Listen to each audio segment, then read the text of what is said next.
Hello everyone, welcome back to my YouTube channel, and today I'm going to be giving my predictions for places 11th to 20th this Premier League season. If you haven't already, go to my other video. I predict first place to 10th place, so go in logical order, so you can watch this one first and go straight back to the other one. But yeah, I'm going to be giving my predictions who's going to get relegated this season, and it's actually going to be a strange one. It's going to be interesting because there's actually so many teams, because we have teams like Brentford who literally just came up, and there's so many people excited to see their attacking football. We have Newcastle, Steve Bruce, there's always drama in that side. Other teams like Potter Football at Brighton, even Burnley, Sean Dyche, yeah, not pretty to watch, but we all know it's effective football. So yeah, it's so interesting, so many sides, who's going to get relegated, who's going to stay up, who's even going to have a surprise season. But before we go into this video, you know I'm going to say, make sure you guys like, comment, and hit that big subscribe button right there. And make sure you give me your own prediction, which team's going to get relegated. And help me reach the magical number of 600 subscribers. I'm so close.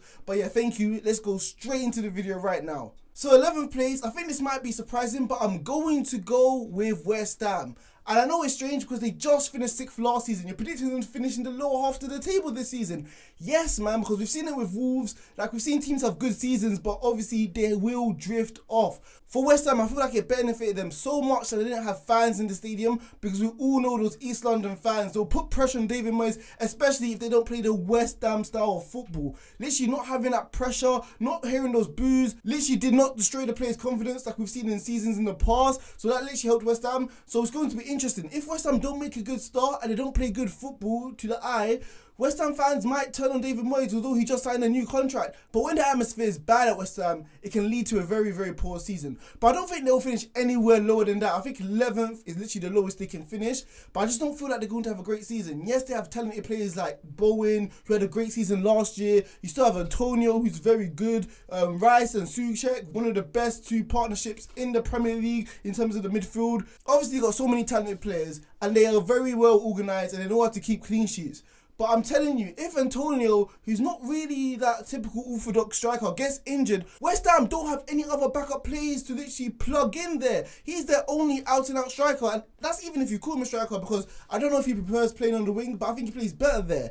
So for West Ham, I just don't see them finishing any higher than 11th, nor lower than 11th. So the 12th place team I'm going to go for this time is Wolves. And there's so many question marks when you really think about it when it comes to Wolves for Wolverhampton.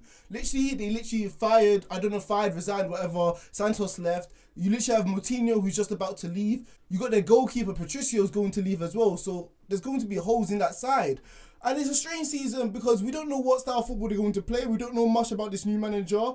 So it's going to be interesting if he's going to play more attacking football, which I think the board want to see, and the fans, because obviously they were getting effective positioning, but no one wants to see 3 or 5 at the back, man, especially when Wolves have so many talented players. They still have Veneto, who had a breakout season last year, who had an absolutely phenomenal game against Chelsea. I've never seen someone make Kante look so normal, man. Other players, Fabio Silva, although doesn't have the greatest end product, he's a very, very good, skillful player. And they're getting their main striker back, Jimenez, who has literally been out for ever since the Arsenal game. So it's great. And he's guaranteed a shoo-in 15 goals per season. But most importantly for Wolves fans, they have to see it as a transition season. Next season is the season where they will start to pick up. But I think this is just going to be a trial and error. See what they can do this season. Don't think they're going to be anywhere near the relegation zone. So yeah, I think Wolves are going to finish 12th. So the 13th team I'm going to say is Burnley FC. And there's not much to say, man. Everyone knows they have Premier League DNA literally running through their body, man. Every single season, you'd think maybe, just maybe, they're going to be like a Wigan and they're going to get relegated. They're going to be caught out. But Sean Dyche finds a way every single season to get the job done, to ensure Premier League safety. So why would I predict anything different this season when we know his style of football, although not pretty, although not easy on the eye, we all know it's effective. 4-4-2, 2 banks of 4, defend very well, solid, organised, and when they have their chances from set pieces, they will take advantage. And we know Turf Moor has always been like a fortress for them. They've played very well there, so I don't see anything different coming from there. But we know Sean Dyche's system is the magical formula of reaching 40 points. I still feel like they should keep players like McNeil, who had a good season last year, kind of a breakout year, phenomenal game against Everton. That's where I really saw him. Their only real flary player, because we know they like the traditional number 9, big, strong, muscular, brings the ball down off his chest, knocks it down, that type of football. But McNeil offers Burnley something different. Can play in between the lines, skillful, can beat a player. So if they can proper utilise him in areas where he's going to be playing counter-attacking football, so you have more space, I see him having another good season. So I think Burnley, another solid season, nothing to brag about, but another survival year, 30th place Burnley. So the 14th team I'm going to be predicting, I think everyone will probably agree, 14th, 16th, 13th, is going to be Brighton FC. And Potter football works, man. It's great, it's attractive, it's beautiful, high pressing, entertaining, looking to score goals. And although I can't lie, I wasn't one of those people who thought it was going to work. I thought you have to be traditional, keep clean sheets, make yourself hard to beat. But Potter has made it possible for other teams who are looking to play attractive football like Brentford to show that there's actually a way of being entertaining whilst getting results. And that's what Brighton did last year. Although they flirted a little bit with the relegation zone, they managed to stay up. And they still have great players like Trossard, who I think is excellent. Obviously, Lamptey at right back. Lallana, if they can keep Lallana fit, I'm telling you, he's an extraordinary player. But that's ifs. And obviously, he's been injured for Liverpool. He's been injured for Brighton. So it's hard to maintain his fitness. But other players, man, they're doing very well. Although Ben White is going to be a massive miss because obviously they lost him for £50 million, I think they're going to be able to strengthen other areas because I know Ben White's good, but let's be honest, he's not £50 million worth. So I think Brighton will be able to sign any other players like the striker position who they desperately need. Because it's all good playing this nice, attractive style of football, but you need someone who's going to be able to finish their dinner, and hopefully they can sign someone who can score 15 to 17 goals in the Premier League. Maybe that's too hard to ask for, but Danny Welbeck isn't the answer. So I think Brighton will be able to sign someone, a striker position, and if they'll be able to keep a hold of Basuma, who's their CDM, who literally covers ground, and makes tackles, interceptions, if they're able to keep him, make sure that he doesn't go to Arsenal, I think Brighton will have another very solid year, so I'm going to go for Brighton in this position. So the 15th place team I'm going to go for is Newcastle. I think some people may be surprised. I think some people think they'll get relegated, but I'm telling you, I just trust these managers to get the job done. The one who are robust, hard to beat. Sean Dyche has made a living. Steve Bruce have made a living. They're still in the Premier League, so I don't expect anything to change this year.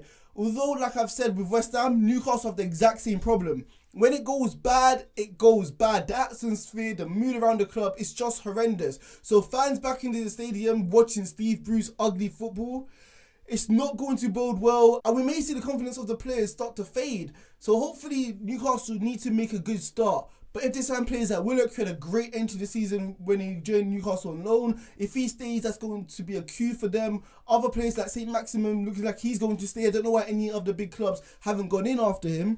But obviously, he's only going to get better because he's getting used to the Premier League and he's still young. So obviously, that's a coup. And they have Callum Wilson, who's a goal scorer. When you're fighting relegation, Jermaine Defoe, Bobby Zamora, these type of players, you need these goal scorers who only need 1 or 2 chances to accumulate 14 to 15 goals in the Premier League. Because when you have that bona fide scorer, you are a shoo-in for Premier League survival. So I honestly think Newcastle will be able to avoid relegation. So the 16th place team, I'm going to go for Brentford, and I think Brentford fans will take that considering the fact that this is their first year in the Premier League since 1947. Brentford are going to be an interesting, intriguing watch because we all know they love to play attacking, flary style football, and they're going to be on the front foot.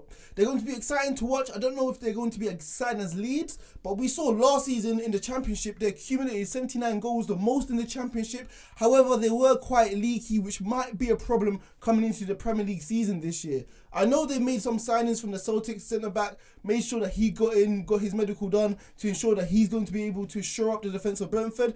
But still, man, don't have that many Premier League experienced players, and sometimes that experience is needed through the tough patches because you are going to have a lot of tough patches where you're not going to have that much possession of the ball and you're going to accumulate a lot of draws and losses. So you need that sort of Premier League wisdom in the locker room to ensure that you don't lose focus of the season. But yeah, I think Brentford will do well and be able to survive Premier League relegation.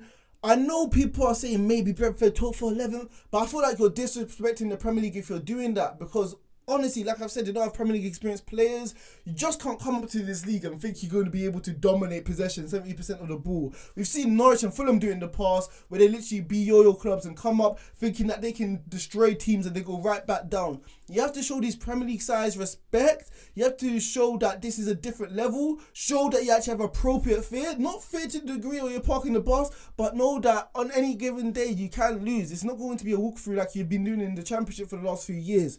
So honestly, if Brentford are able to keep Ivan Toney, who scored literally 33 goals in the Championship last year, extraordinary season, and the way he conducts himself, his interview, he's very confident, not arrogant but confident. It feels like he's not scared of the moment. He's been waiting for this for his entire career. He's not like he's only playing there for the vibes. He's actually excited to prove that he's actually one of the top strikers in the Premier League. So I expect him to have a breakout season. So I'm expecting Brentford to finish 16th place. So the team I think will just survive relegation by the skin of the teeth is going to be Southampton. And oh my God, times have changed, man. Because when I was 13, 14, 15, growing up watching Southampton, you had Ronald Koeman, you had Pochettino, you had all these managers playing attractive style football, finishing 6th, 7th, 8th.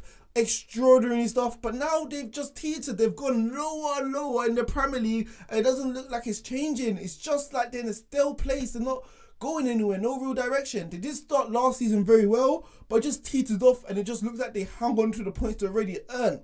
So if they start this season as bad as they ended last season, they're going to be in big trouble. And other things, I know James Ward-Prowse is a very talented player, Vestergaard coming off a big Euros performance, but I just feel like there's other teams which have better players, more quality, and a better manager.